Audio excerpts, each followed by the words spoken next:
নাগেশ্বরীতে ধর্মান্তর ইস্যুতে আলেমদের প্রতিবাদ ও সংবাদ সম্মেলন অনুষ্ঠিত হয়েছে। কুড়িগ্রাম উত্তর ধরলা প্রতিনিধি শাওন আহমদ লেবুর তথ্য ও ভিডিও চিত্রে বিস্তারিত। সাথে আছে আমি রাজিয়া সুলতান। আপনারা দেখছেন I1 টিভি।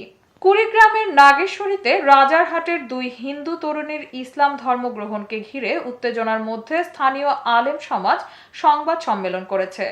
27 সেপ্টেম্বর শনিবার দুপুরে নাগেশ্বরী বাসস্ট্যান্ড জামে মসজিদের ক্যাডেট মাদ্রাসায় আয়োজিত এই সম্মেলনে মুফতি আতাউর রহমান বিক্রমপুরী বলেন, আমরা শান্তিপূর্ণ সমাধান চাই।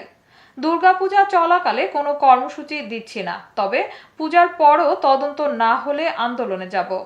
আলেমদের অভিযোগ, অভিযানের সময় নারীদের পর্দা লঙ্ঘিত হয়েছে এবং পুলিশ সদস্যরা অসাংবিধানিক আচরণ করেছে।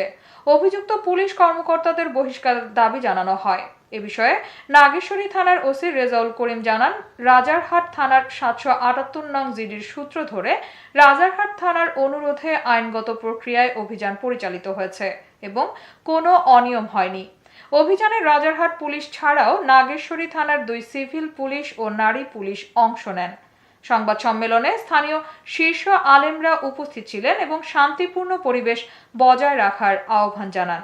গত 23 সেপ্টেম্বর রোজ মঙ্গলবার দিবাগত রাত আনুমানিক 2টার সময় কিছু অপরিচিত হিন্দু যুবক, তাদের হাতে লাল সুতা বাঁধা ছিল এবং বেশ কয়েকজন পুলিশ অফিসার মাওলানা ফেরদৌস হাসান কুড়িগ্রামের বাড়ি চতুর্দিক থেকে ঘিরে ফেলে।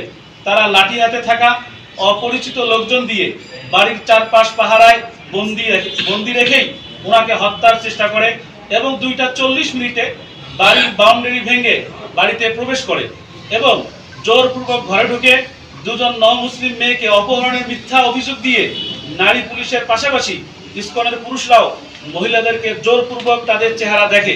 দীর্ঘ সময় ধরে চলা তল্লাশির পরেও তারা কথিত অপহরণের শিকার মেয়েদের না পেয়ে তারা মাওলানাকে বারবার বাড়ির বাইরে আসতে বলে। তিনি তাদের দুরভিসন্ধি বুঝতে পেরে দরজা বন্ধ করে দিয়ে ঘরেই অবস্থান করেই ডাক চিৎকার করতে থাকেন।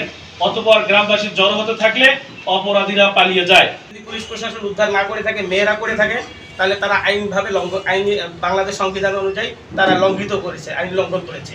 এই ব্যাপারে আপনাদের কাছে জিজ্ঞাসা, আপনাদের মাধ্যমে পরিবারের কাছে জিজ্ঞাসা, প্রশাসনের কাছে বলেন। ভাই এরকম 2টা মেয়ে মিসিং হয়েছে, নিজেই বলতেছেন যে মেয়ে 2টা প্রাপ্তবয়স্ক, 2টা মেয়ে মিসিং হয়েছে, মেয়ে 2টা প্রাপ্তবয়স্ক এবং আমি যতটুকু শুনেছি তারা আইনগতভাবে এফিডেভিট যা করা সব কি করেছেন।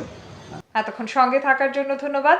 I1 টিভির নিয়মিত আপডেট পেতে ভিজিট করুন আমাদের ওয়েবসাইট, ফেসবুক, ইনস্টাগ্রাম ও ইউটিউব চ্যানেলে।